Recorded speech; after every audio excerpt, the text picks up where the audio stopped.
West Coast Cookbook and Speakeasy with Chef Justice Putnam.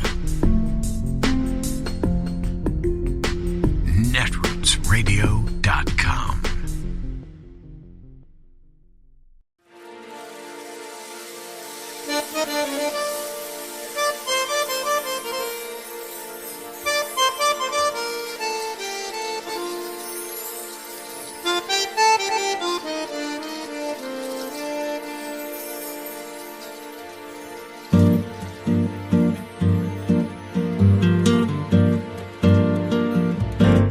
Je voudrais du soleil vert, des dentelles et des théières, des photos de bord de mer, dans mon jardin d'hiver. Je voudrais de la lumière, comme en Nouvelle-Angleterre. Je veux changer d'atmosphère, dans mon jardin d'hiver. À fleurs sous la pluie de novembre, tes mains qui courent, je n'en peux plus de t'attendre. Les années passent, il est loin, là je tombe. Nul ne peut nous entendre. Je voudrais du Fred Astaire, revoir un latte. I cannot improve on the opening lines of this. I'm just going to give it to you verbatim. Ready? Quote, 5 days before Donald Trump became president in January 2017, a manager at a bank branch in Cairo, Egypt, received an unusual letter from an organization linked to the Egyptian intelligence service. The letter asked the bank to, quote, kindly withdraw nearly $10 million from the organization's account. Withdraw it all in cash, as in green bills. Quote, inside the state-run National Bank of Egypt, employees were soon busy placing bundles of $100 bills into 2 large bags.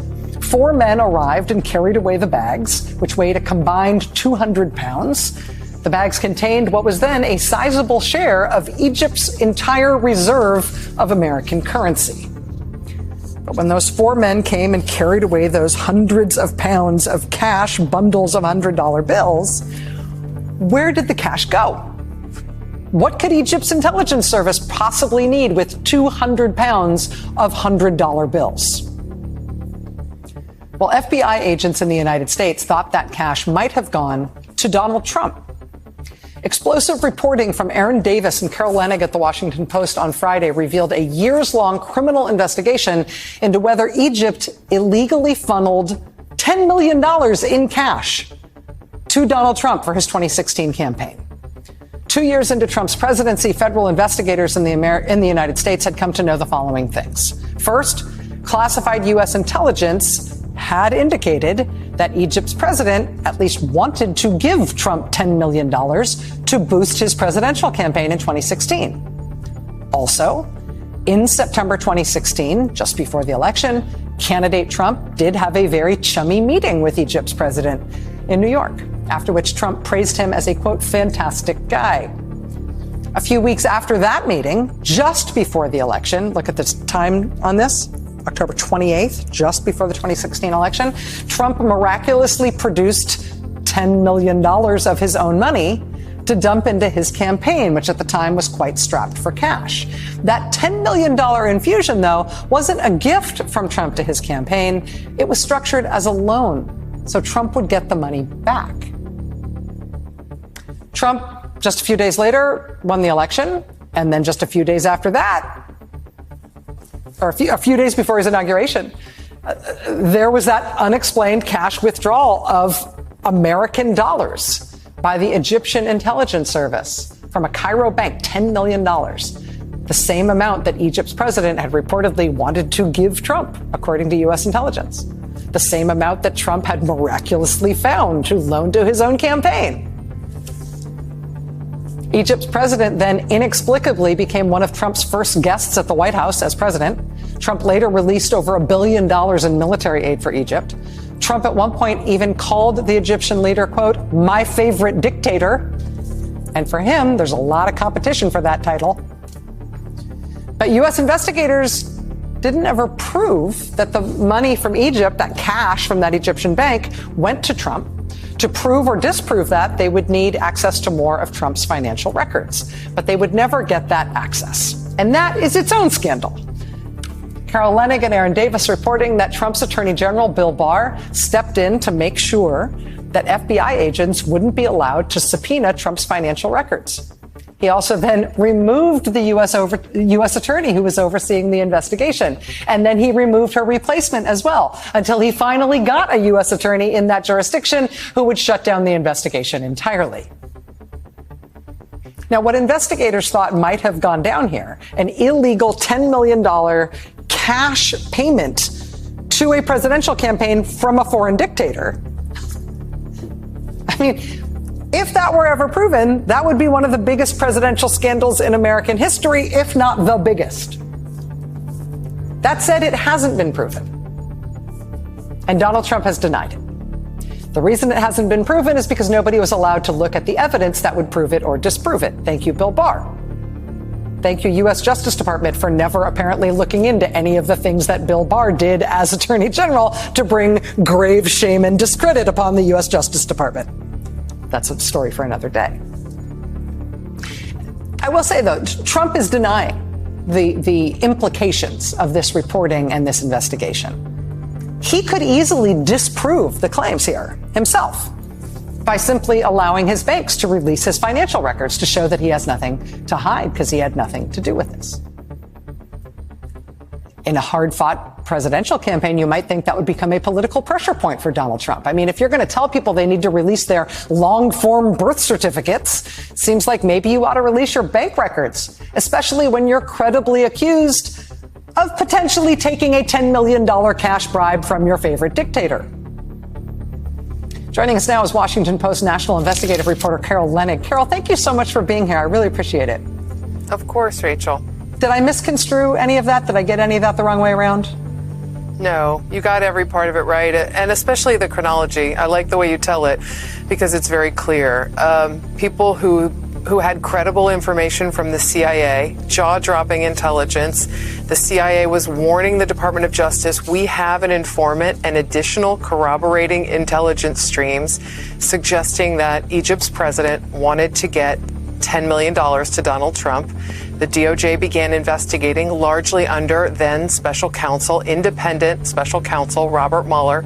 And then when they actually found corroborating evidence of $10 million walking out the door of a Cairo bank, just as the intelligence foretold through the account of the Egyptian spy agency, the General Intelligence Agency, when they found that incredibly and compelling evidence, they were barred from trying to figure out whether any of that money ended up in any of Donald Trump's personal or business accounts.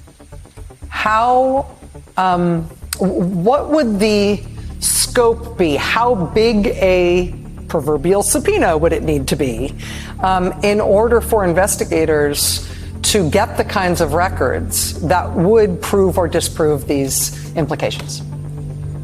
The subpoena that was drafted and proposed in April of 2019 by the U.S. Attorney's Office in D.C. and again proposed in June of 2019 and again proposed in the fall of 2019 was fairly limited. It basically asked for records around the time of this bizarre cash withdrawal in Egypt, January 15, 2017, a few weeks before and several weeks after.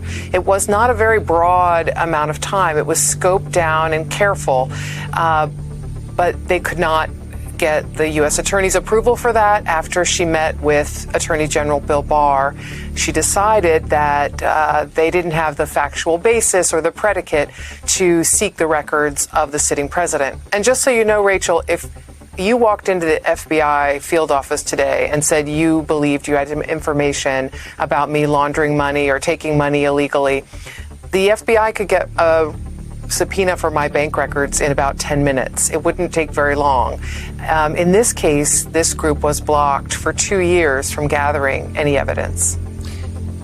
Carol, what would you And just your reporter's take on this, from what you understand and the sources that you spoke with, how would you describe the confidence level of the investigators who thought that this $10 million might have gone from Egypt to Donald Trump? I mean, the Trump appointees of the Justice Department who ultimately shut this thing down and didn't let them investigate it, they sort of made it seem like these folks were looking for evidence for some cockamamie theory.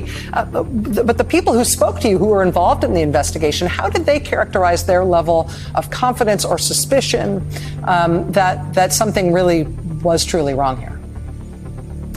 The sources we spoke to, who are very close to the probe, described a group of agents, FBI agents and prosecutors, who were gobsmacked that they had found this level of information.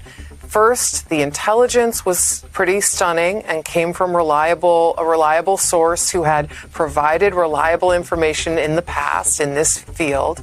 Then they had a document that proved a movement of $10 million from exactly the intelligence agency that was suspected in the intelligence to have been the source of the funds, in the exact dollar figure. Then they had Donald Trump basically flipping the switch on all of this U.S. policy on Egypt in a way that was extremely beneficial to the president of Egypt. The first meeting that was ever held with the new U.S. president was with the Egyptian president. A pretty big kiss, if you will, to that country that we had held at arm's length. These investigators and agents were described to us as stunned because they had never gathered this quality of investigation in a money laundering or financial conspiracy case before.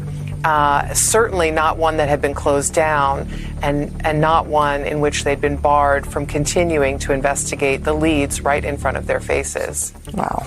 Stunned and gobsmacked.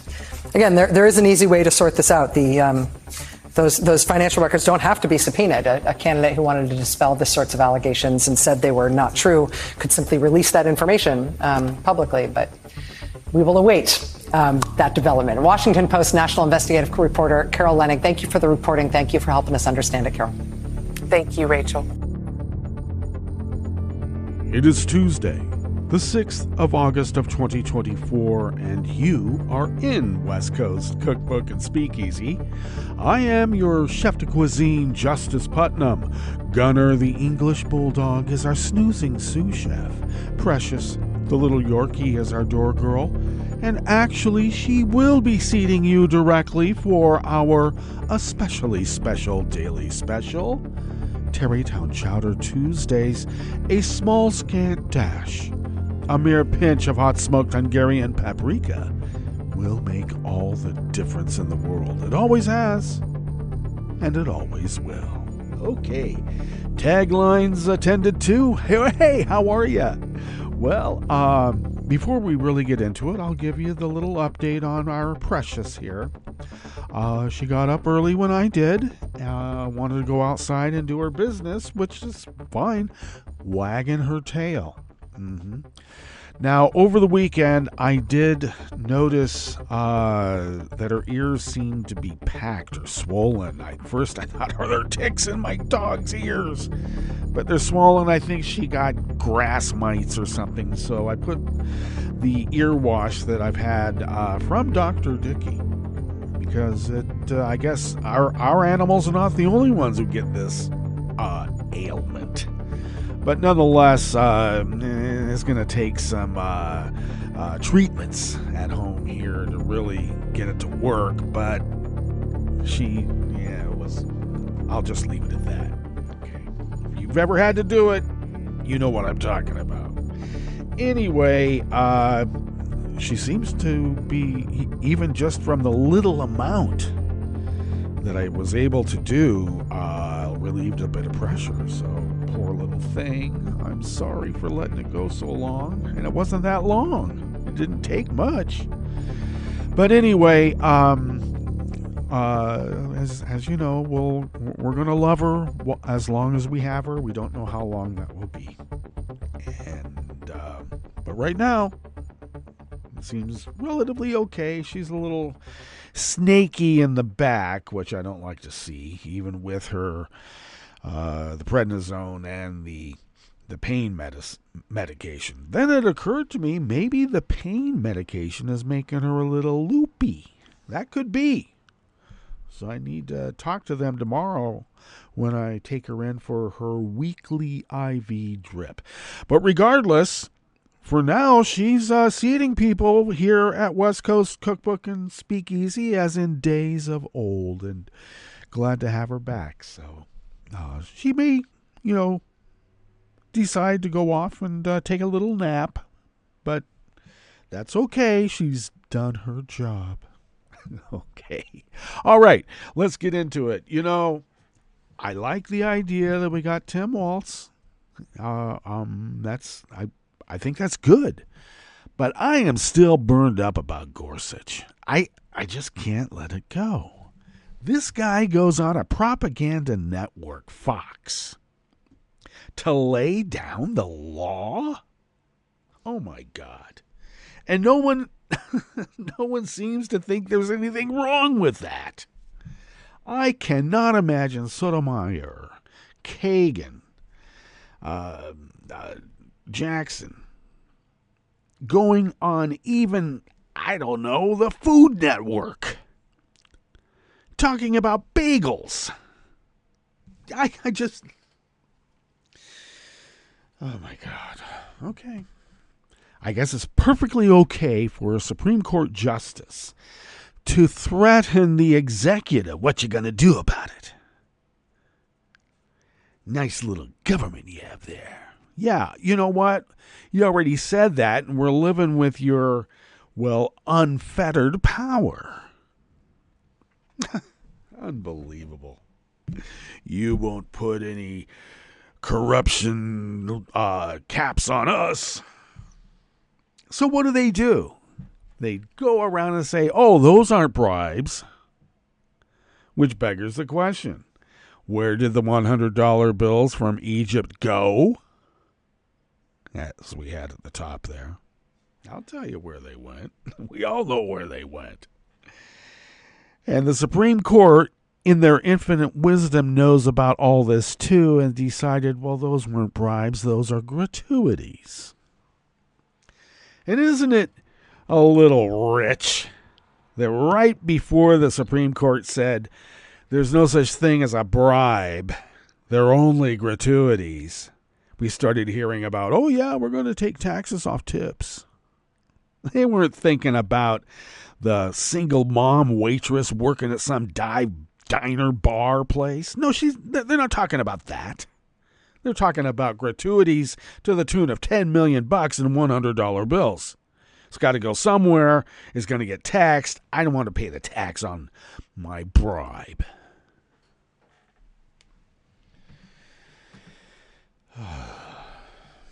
And they're afraid the liberals are going to take over and make the world so terrible. Oh my God.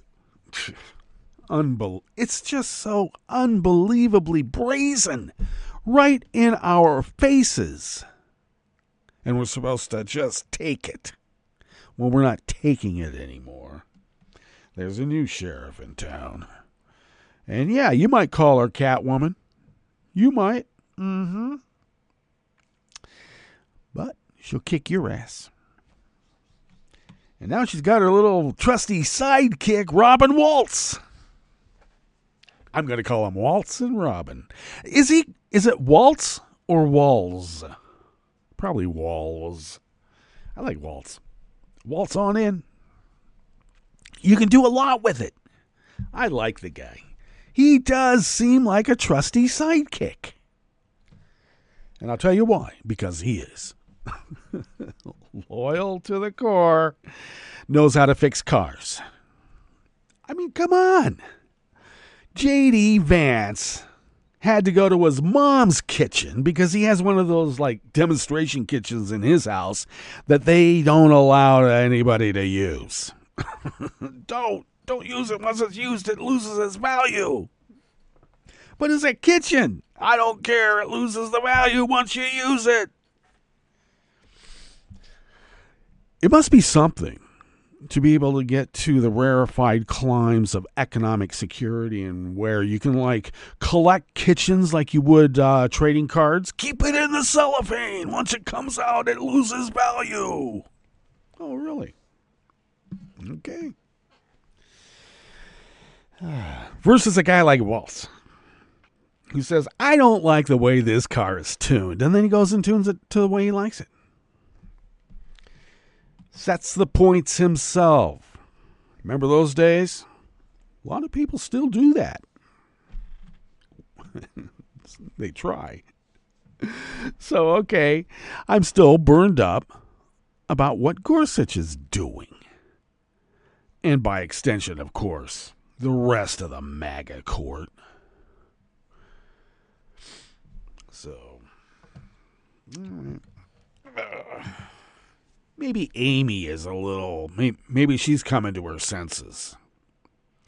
At some point, you know, like when little ladies get out of the kitchen from whatever isolated, I don't know, rural community they are with the rest of the sister wives. And I'm not talking Mormon necessarily. Old Amy, she belonged to a weird sex Catholic cult, or a Catholic sex cult. She wouldn't call it Catholic, but it really is. Weird one. So, once they see the world, they go, what? You mean we're not just chattel? Of course, she was groomed to be able to soften the blow for when, you know, the shit comes down and my sisters and, well, my mom's dead now, but you know what I mean. All the women in our lives are going to lose everything that they've worked at. And just presume because I'm a human being, I have equal autonomy in this world. Jesus. And then a bunch of bullies go, no, you don't. What? What the hell are you talking about, bud? Leave the women in my life alone. And by extension, women's lives out there, okay? We are Americans. I don't care what religion you believe in. You can believe in your religion all you want, but the reason they want to get rid of the public square and make everything private is because they don't want to have to live with other people. I feel we can accommodate them. All right?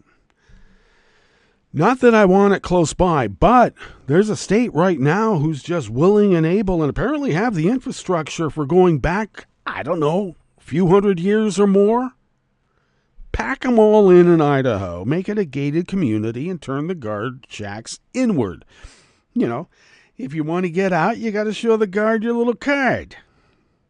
Unlike how we used to make gated communities in which you had to show your whatever to get inside. No, put them in there, keep them in there, give them their little Botox clinics with their strip malls right next to their little strip mall church. Water fountain feature in the fake marina. I got a man-made lake with a fake marina. Got a big old water fountain feature, too. Dolphins. Spitting dolphins in the middle of the marina lake. They'll never know the difference. Let them have their big old monster trucks with big old monster tires. Let them roll coal all they want.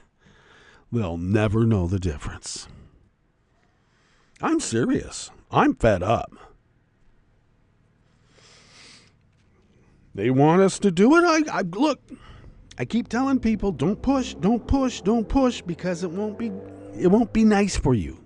Actually, it will be nice for them because that's how we are. Instead of making them break rocks, we're willing to give them a whole gated community with a fake marina and a lake and a water fountain feature with dolphins spitting water. And monster trucks rolling coal. We're willing to give that to them. Just leave us alone so we can fill the potholes and keep the world from blowing up because of, I don't know, whatever it is that you guys think that is important to have enough chaos to keep you in power.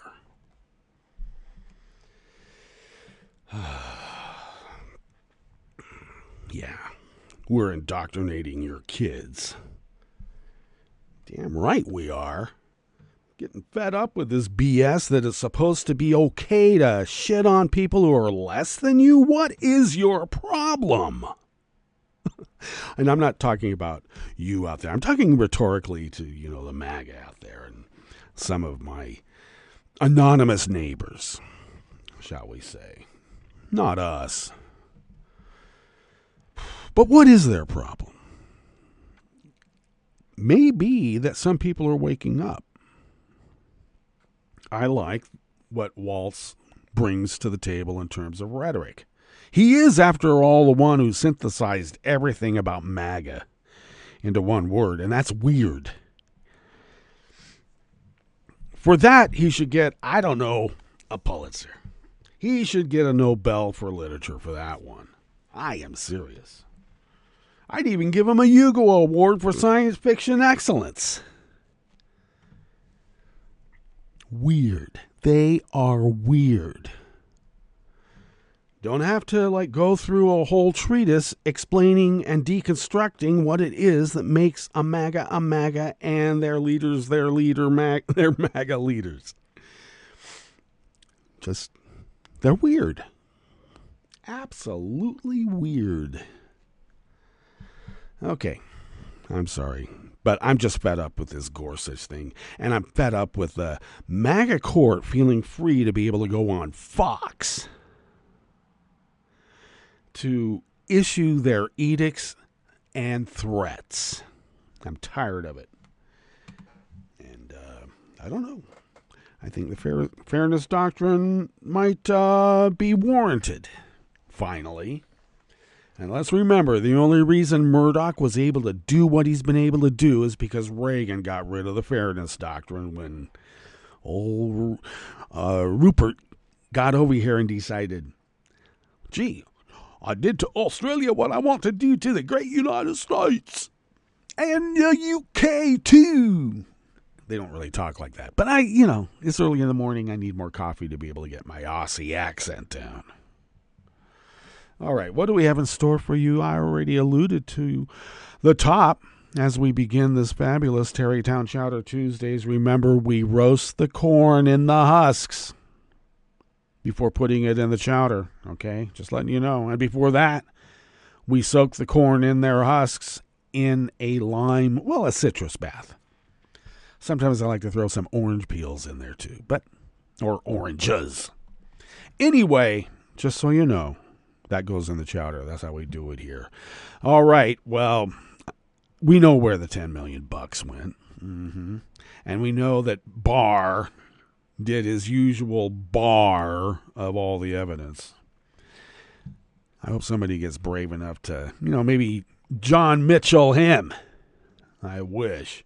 On the rest of the menu, embracing election conspiracies could sink a Kansas sheriff who once looked invulnerable. Kansas is probably getting fed up with what's been going on there too. Kobach and others. A Georgia county election board rejected thousands of voter challenges filed by a MAGA activist using faulty data. Yeah, this guy came in with one of the Cleta Mitchell software company things, and we got to purge the rolls. Well, sorry. And the fact Gorsuch felt free to issue his be careful threat to Biden shows the real dangers of an unchecked Supreme Court. I'm not going to let it go. And that article is by our friend Shanlin Wu. And like I said, I am fed up with this Gorsuch BS and everything else that's emanating from that stink. MAGA stink. That's what I'm saying. After the break, we move to the chef's table where commodities giant Glencore is ordered to pay over $150 million in the wake of its Congo mining bribery case. Bribes over there are still bribes, not gratuities. And in its annual report, the Federation of the Jewish Community said anti-Semitic incidents in the Czech Republic rose sharply in 2023. All that and more on West Coast Cookbook and Speakeasy. Bon appetit.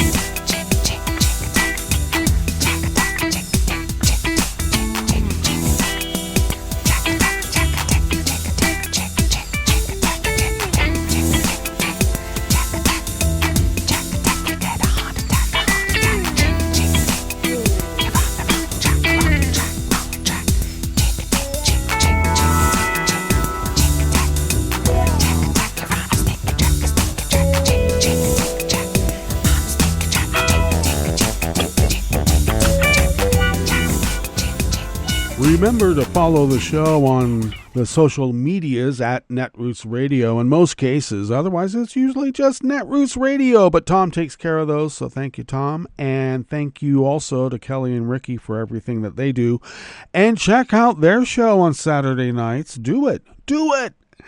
Also, follow me on the social medias at Justice Putnam, because that will give you quick access to the show notes and links, diaries on Daily Co's. And that's where you can read the full articles by the actual reporters who have penned those actual articles. So do that also at Justice Putnam in most cases. Otherwise, it's Justice Putnam.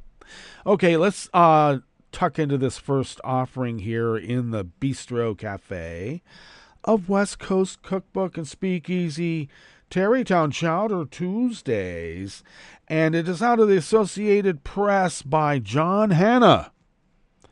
The sheriff in Kansas's most populous county faced no opposition to his re-election 4 years ago, extending a decades-long Republican lock on the office despite big gains locally by Democrats during the Trump era. Then he took on election fraud as a cause. The GOP in Johnson County in the Kansas City area is deeply divided over Sheriff Calvin Hayden's investigation for at least 2 years into what he has called scores of tips about potential election irregularities with no criminal charges filed so far. In other words, he's fallen down the rabbit hole. Hayden is in a contentious race ahead of today's primary election, and Democrats are bullish about their chances of winning their first sheriff's race since 1930 in the general election in November. Hayden's opponents, including the former top deputy challenging him in the GOP primary, contend he has made the sheriff's office unnecessarily political and hindered its crime fighting. Oh, there's some necessary political gamesmanship to be had, apparently, huh? We want the good old days, apparently. All right, apparently they might get it. Let's see. His public doubts about the integrity of local and state elections track with the rise of like-minded leaders in the GOP organizations in Kansas and other states, and Trump's false narrative that the 2020 presidential election was stolen from him. If he doesn't get what he wants, it's always stolen from him. He's a little brat. But local Republican leaders who looked into allegations of election fraud in 2020 say evidence of wrongdoing was scant. What they won't tell you is what small, scant evidence they were able to find was MAGAs voting for their dead moms, their dead wives. In some cases, they killed their wives so they would vote the way the hubby wanted them to. They won't mention that. I got to tell you, that's some of the cases. Anecdotally. Mariel Walston, the previous chair of the county GOP and co-founder of a statewide group for Hispanic Republicans, said she and other local party officers investigated the allegations of election fraud after the 2020 election. While they discovered some mistakes and administrative missteps, they did not find any fraud. But Sheriff Hayden remains undeterred because, like I said, he's fallen down the rabbit hole. Asked in a candidate forum whether he trusted the 2020 election results, he noted the official tally from his uncontested race was more than 260,000 votes, but added, "I don't know that that's accurate." You don't? As in other suburban areas across the U.S., a pro-Trump pedigree is likely to be a political liability in November. And in Johnson County, a former GOP stronghold where Democratic voter registrations have grown 9 times faster, 9, than Republican ones since 2016. But the GOP primary electorate in Kansas is far redder and more pro-Trump. And I would probably, is this a threat? I think that might fare better in the general. Let him show the world and even their immediate neighbors how truly weird they are.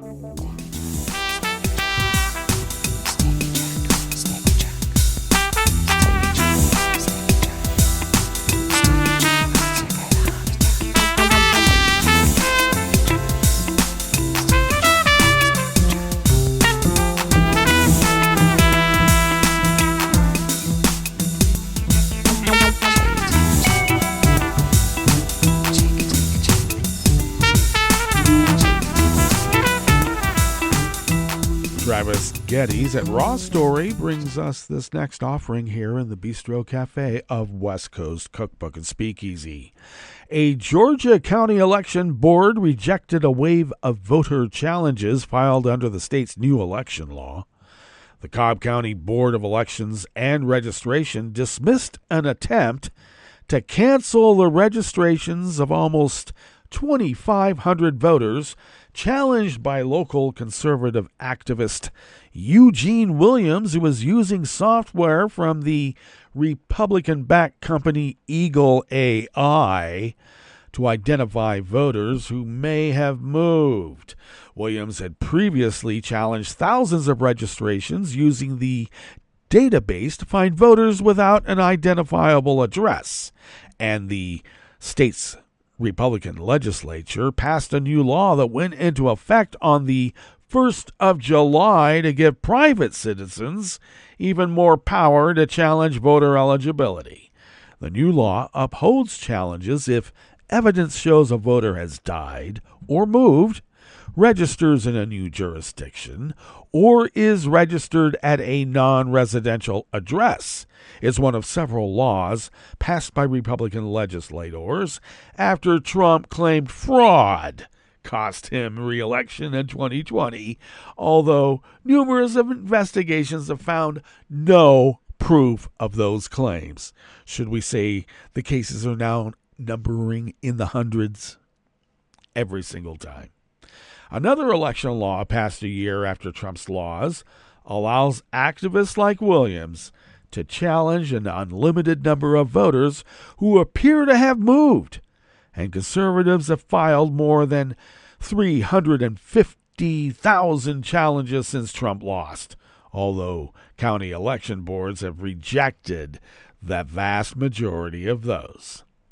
Now, Eagle EI, which is enthusiastically endorsed by election denier Cleta Mitchell, has marketed its software to state and local governments as a system for clearing ineligible voters from the rolls.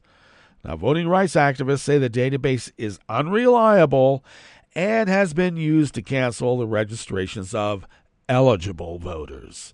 The Cobb Election Board voted 4-1 to dismiss all but 4 challenges, with only GOP-appointed board member Debbie Fisher standing in opposition, and board members cited errors in the data sourced from Eagle AI and other third-party vendors. The 4 registrations that were canceled were removed before the hearing, and 88 others flagged by Williams were already scheduled to be removed by routine maintenance.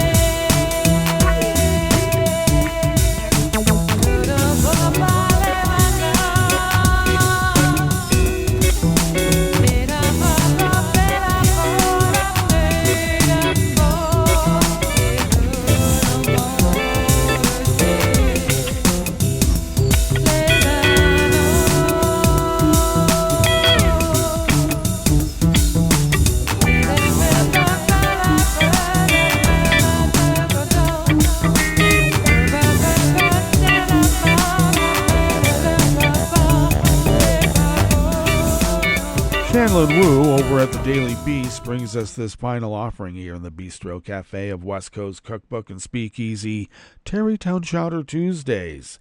As part of promoting his new book Overruled, in which he criticizes excessive government regulation, Justice Neil Gorsuch was asked on Fox News about his views of the proposed reforms to the Supreme Court proposed by President Biden. In response, Gorsuch warned Americans to be careful about making changes to the judiciary.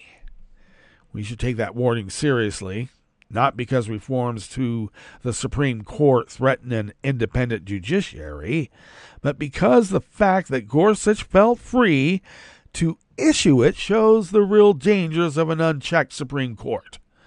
Now, 2 disclosures here that Shanlin Wu wants you to know. As previously stated, he once interviewed for a judicial clerkship with Justice Thomas when he was still on the D.C. Circuit Court of Appeals. And Shanlin continues, I had been taken with his personal story of accomplishment and found him to be personable and charismatic.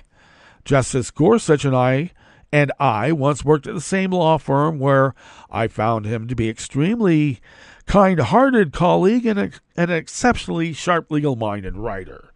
These 2 justices are a generation apart and have very different histories. For one thing, Thomas was literally silent during oral arguments for a decade before breaking his silence with a joke, followed by another year of silence.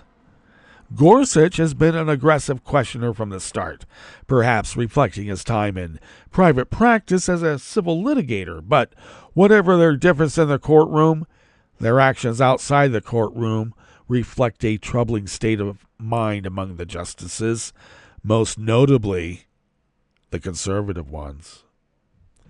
Criticism of Gorsuch's remarks were immediate and ran the spectrum of podcast host Jack Hopkins telling Gorsuch he should be careful about his arrogance, and former Justice Department official Harry Litman questioning why Gorsuch was even given an interview on Fox at all. Both criticisms illustrate the mindset of the conservative justices who make up the majority on the High Court. Do follow the links on my social media feed to get to the show notes and links diaries on Daily Kos, so you can read Shan Wu's full opinion piece in Daily Beast. So please do that. Let us now go to our break, and when we get back from that break, we will go through weather from around the world, and we will finish up with the stories that we have curated for you today. You are listening to West Coast Cookbook and Speakeasy, and we will be right back. You are listening to netrootsradio.com. Please hang up and try again.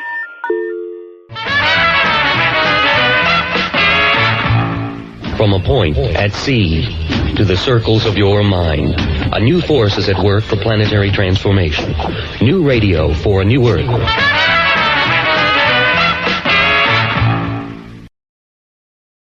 Wouldn't it be great if life came with a remote control? You know, you could hit pause when you needed to, or hit rewind, like that time you knocked down that wasp's nest. Uh-oh.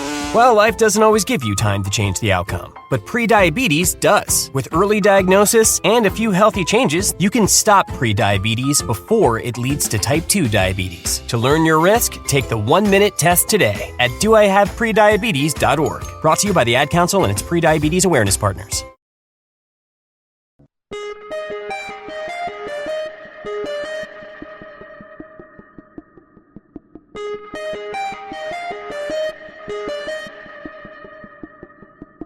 Hi, it's Tom. Could we humbly suggest your donation to netrootsradio.com? All we've got to run this 24-hour powerhouse of progressive resistance radio is what comes out of our own wallets. And you are our biggest donor.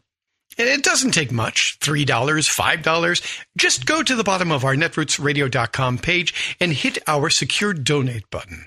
Heck, you can even make a recurring contribution. And you'll get a wondiferous pair of Netroots radio stickers for application to your backpack, your bumper sticker, or your banjo. Well, it's up to you which backpack you want to put it on.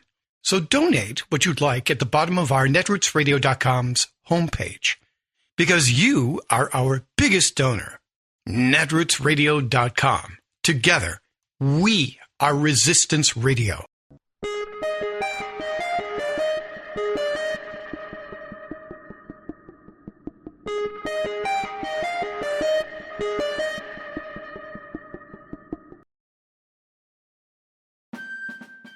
You're listening to the American Democracy Minute, keeping your government by and for the people. Citing imminent threats to our election system, the American Bar Association's Task Force for American Democracy released a report recommending ways legal professionals can take a larger community role to restore public confidence in our democratic republic.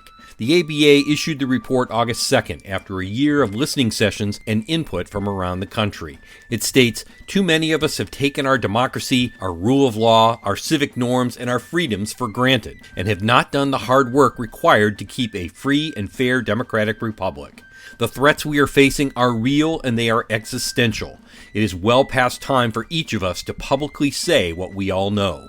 The ABA recommends its members volunteer as poll workers and urge others to help, give talks and write op-eds for local news outlets, offer legal services defending democracy and the rule of law, assist in answering election questions from voters, monitor and help election boards, refute election misinformation, and direct voters to reliable sources, and to donate time to the Election Official Legal Defense Network to help protect poll workers. The task force also urges members to model civil behavior and publicly condemn political violence or the threat of violence in their community, among several other recommendations. We've linked to the full list of ABA recommendations at AmericanDemocracyMinute.org. I'm Brian Beal. I'm Rick Smith, and this is Labor History in 2.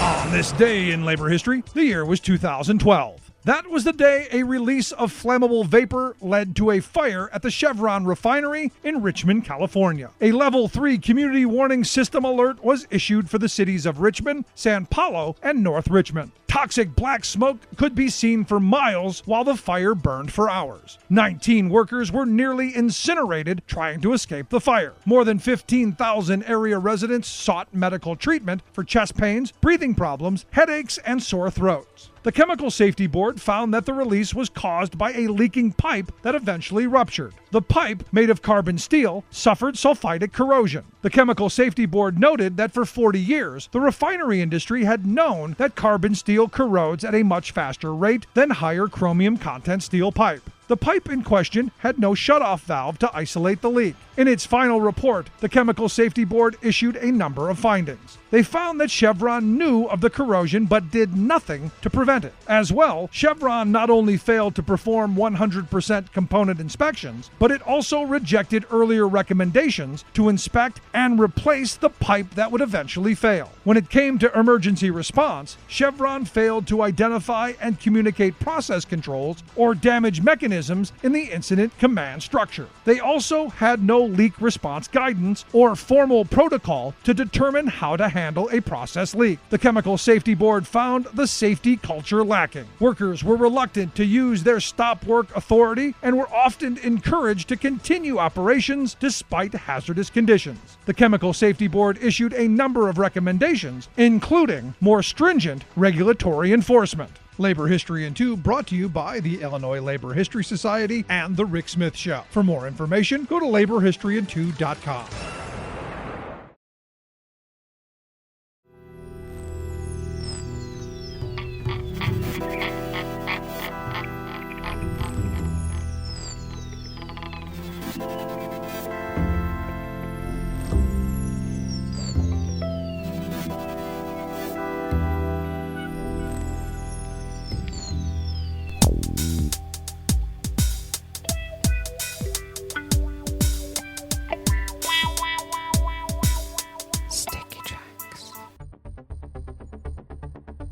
Thank you for accompanying us here to the chef's table at West Coast Cookbook and Speakeasy, Tarrytown Chowder Tuesdays.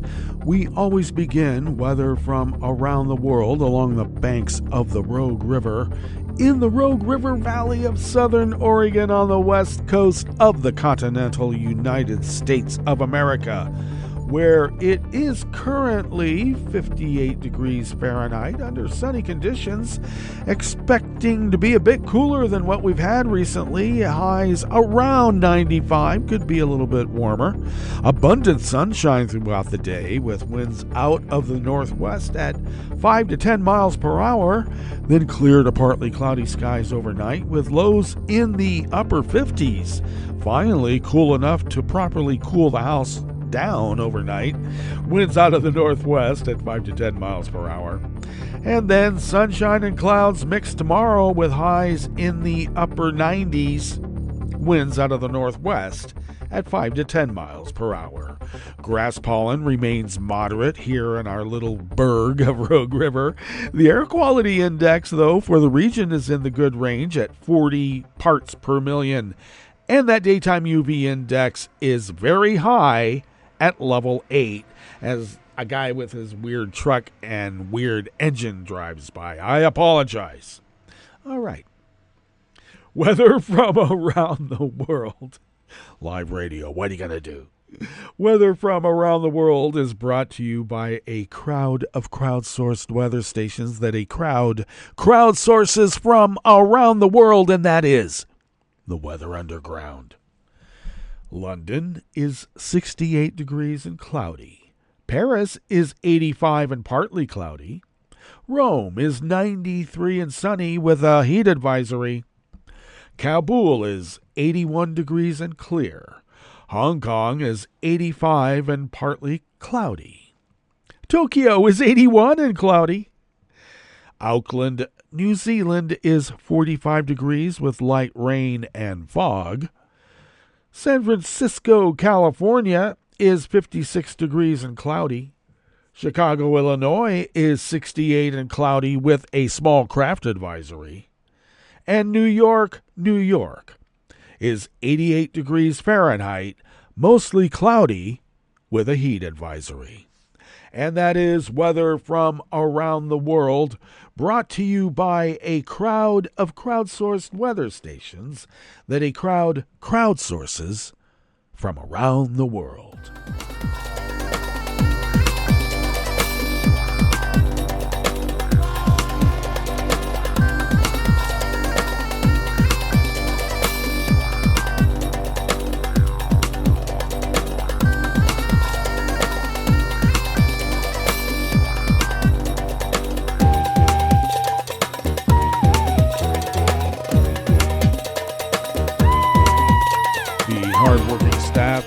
the world desk of the Associated Press brings us this first amuse-bouche here at the chef's table at West Coast Cookbook and Speakeasy, Tarrytown Chowder Tuesdays. Federal prosecutors in Switzerland said yesterday, Monday, they have found Glencore's international unit criminally liable and ordered the commodities giant to pay over $150 million in fines and compensation after ending a probe of bribery in connection with Congo's mining industry over a decade ago. The Swiss Attorney General's office said Glencore International AG failed to take adequate measures to prevent bribery of a Congolese public official by a business partner over its purchase in 2011 of minority stakes in two companies from the Central African country's state mining company. Well, it looks like the wheels of justice move slow, but they are still moving. Well, good. Glencore did not admit to the findings, but said it would not appeal. Well, that's what bribers do. The Switzerland-based company said the Attorney General's office did not find that any company employees knew of the bribery by the business partner, nor did Glencore benefit financially from the partner's conduct, except getting all that commodities out of the ground. Glencore International was handed a fine of $2.4 million U.S., which is about 2 million Swiss francs, and ordered to pay a compensation claim of $150 million U.S. in connection with the estimated benefit to the partner. Glencore and other international commodities companies regularly face scrutiny and criticism from non-governmental groups and also authorities over the tactics they use to win contracts in business in developing countries with large amounts of oil, diamonds, minerals, and other coveted natural resources. Glencore already reached a deal in 2022 with Congo's government to pay $180 million over bribery allegations spanning from 2007 to 2018.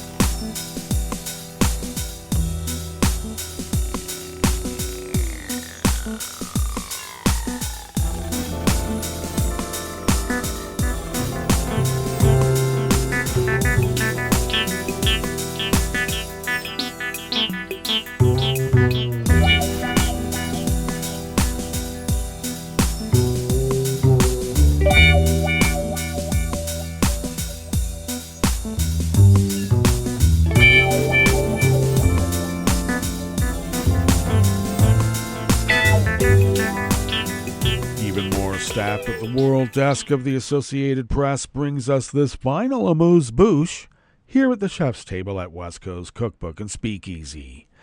Anti-Semitic incidents in the Czech Republic sharply increased last year, with their peak appearing in the final quarter of 2023 following the deadly Hamas attacks in Israel on October 7th.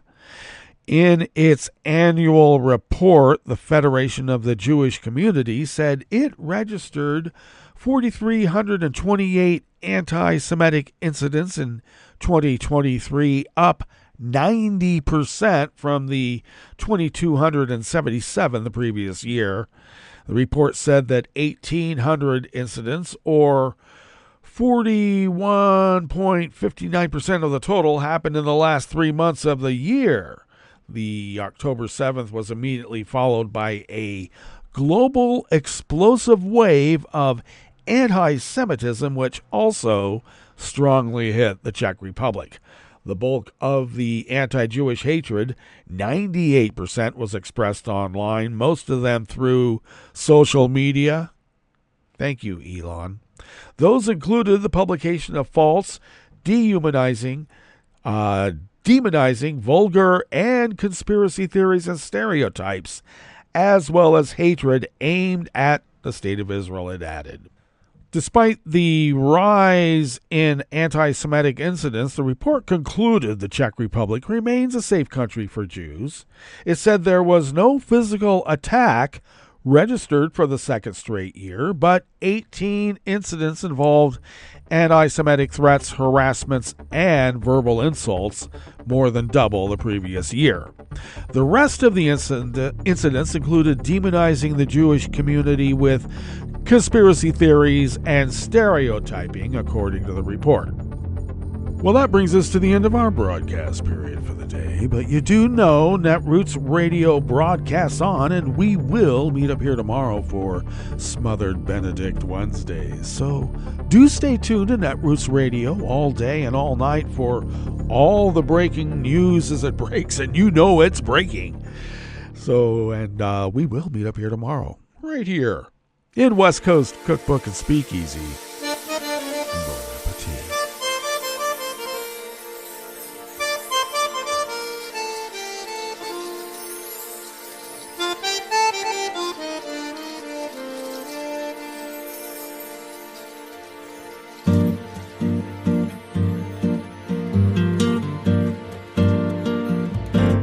Je voudrais du soleil vert, des dentelles et des théières, des photos de bord de mer, dans mon jardin d'hiver.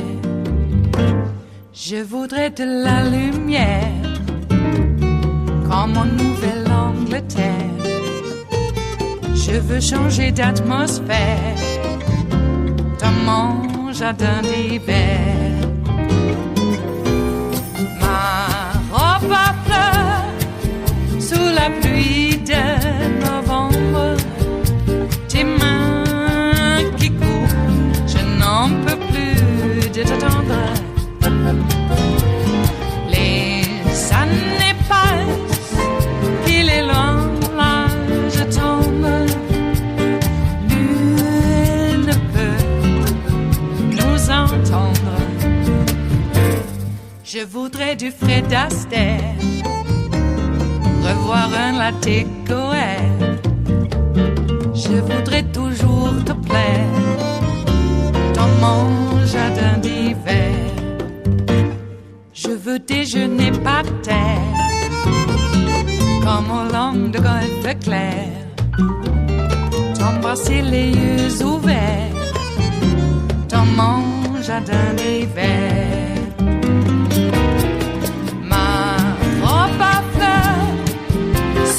Pluie de novembre, tes mains qui courent, je n'en peux plus de t'attendre.